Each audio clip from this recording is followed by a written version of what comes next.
Doctor గారు, sugar patient మొట్టమొదటిసారిగా వచ్చినప్పుడు ఎలాంటి రక్త పరీక్షలు చేయించుకోవాలి? అసలు షుగర్ పేషెంట్ ఎన్ని నెలలకి ఒకసారి డాక్టర్ గారిని సంప్రదించాలి?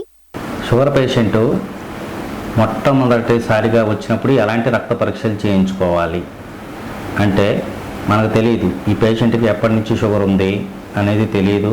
అతను దేనివల్ల వచ్చాడు, కాంప్లికేషన్స్ ద్వారా వచ్చాడా అనేది తెలియదు అనమాట. అందువల్ల మొట్టమొదటిసారి వచ్చినప్పుడు మాత్రం కంప్లీట్ బాడీ చెకప్ చేయించుకోవాల్సిందే. కంప్లీట్ బాడీ చెకప్ అంటే వాళ్ళకి 2 రకాల షుగర్ పరీక్షలు, కొలెస్ట్రాల్ పరీక్షలు, కిడ్నీల పరీక్షలు, HbA1c టెస్టు, థైరాయిడ్ టెస్టు ఇలాంటివన్నీ కొన్ని ఒక ప్రొఫార్మా ఉంటుందన్నమాట. ఈ టెస్టులన్నీ చేయించుకోవాల్సిన పరిస్థితి ఉంది మొట్టమొదటిసారి.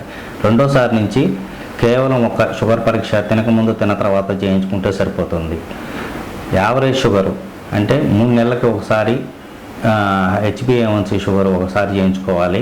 ప్రతి 6 నెలలకు ఒకసారి కిడ్నీల పరీక్షలు, కొలెస్ట్రాల్ పరీక్షలు చేయించుకోవాలి. సంవత్సరానికి ఒకసారి ECG గుండె పరీక్ష చేయించుకోవాలి. సంవత్సరానికి ఒకసారి కంటి పరీక్షలు, ఎక్స్రే ఇలాంటివి తీయించుకుంటూ ఉంటే మనకి తెలుస్తుందన్నమాట. ఈ పేషెంట్కి మనం ఏమన్నా మన బాడీలో ఏమన్నా ఉన్నాయా లేదా అనేది తెలుస్తూ ఉంటుందన్నమాట. ఎక్కడన్నా డిఫెక్ట్ ఉందా లేదా అనేది.